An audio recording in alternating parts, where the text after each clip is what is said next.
president of the former Russian Republic of Georgia, Mixheil Saakashvili, who joins me now from Kiev.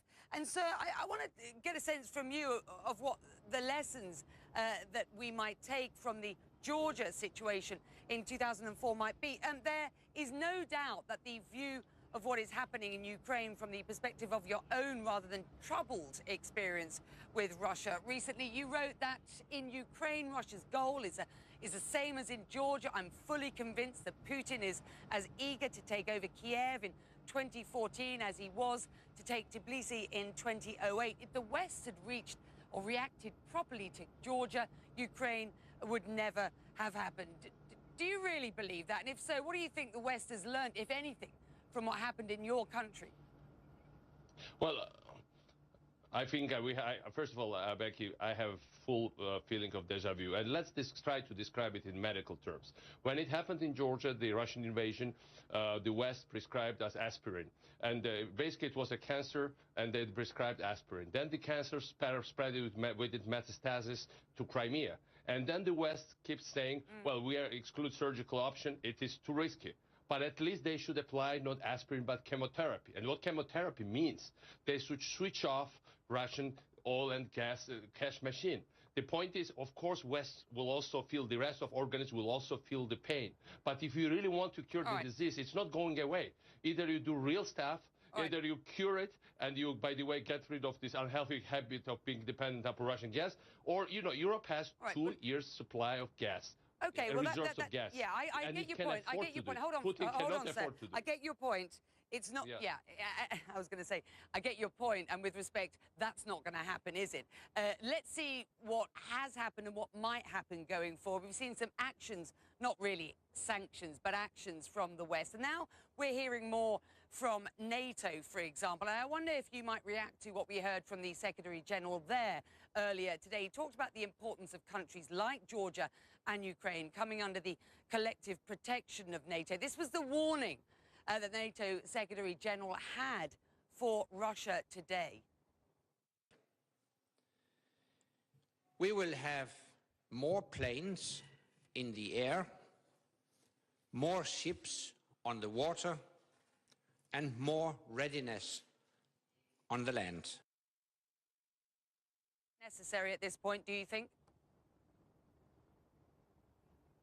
Well, it's absolutely necessary because we've seen some coverage and people are saying, well, pro-Russian protesters. But, you know, I'm standing on the square here in Kiev, and when we saw real, genuine grassroots protests, it had millions of people. Well, hundreds of thousands at least. Now, what you see there in eastern Ukraine, 50, 100, 150 people, and basically Russian special troops. Of course, Ukrainian army is in a limbo. This is a legacy of Yanukovych and his corrupt cronies and the corrupt regime. Well, people are disgruntled also in eastern Ukraine, but I personally have more friends in eastern Ukraine than in the western of Ukraine. Most of them are absolute Ukrainian patriots. These people don't want to live under Putin dictatorship. The only reality is that they are being invaded. This is not a protest grassroots movement. This is not just local political game. This is a full-blown foreign military invasion. We are seeing the largest European country being sliced up. This is the biggest geopolitical catastrophe of the 21st century, what we are seeing right now. Listen, how concerned are you that Russia may look to extend its sphere of influence, for example, at this point over Georgia, ahead of what is potential EU integration going forward? The recent decision by the government to summon you for questioning, some say, is a move that could jeopardize Georgia-EU relations. Is Georgia in play at this point, so far as Moscow is concerned, do you think? Well, for Moscow, all the post-Soviet space is up for grabs. And, of course, in Georgia, what they did in 2012, they have spent heavily on election politics and brought in $2 billion in a very small country, brought in government that took certain commitments, including the commitment to prosecute me. Now, but what happened now when they tried to present some charges after the European Union, the United States issued strong warnings, the Georgian present government had to back off.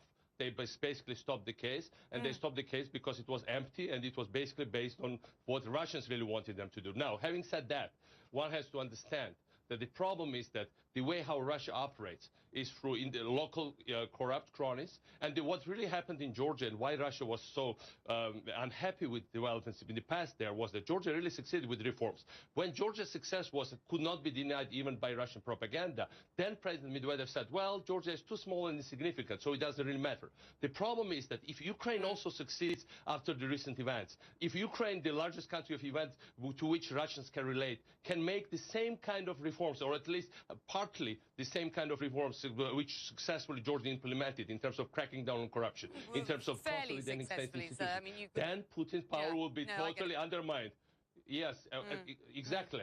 Georgia moved all the way up to being like one of the most non-corrupt and successful countries. So what happens that it's really an ideological issue. Putin cannot back off because he's risking around his power base. That's why West should never back off, because it's not only risking its values, it's basically the whole order of which it's a principal beneficiary, basically. All right, okay. I want to get some news just coming into CNN at this point. So let me stop you just for the time being, because this is pertinent to the discussion that we're actually having here. This just in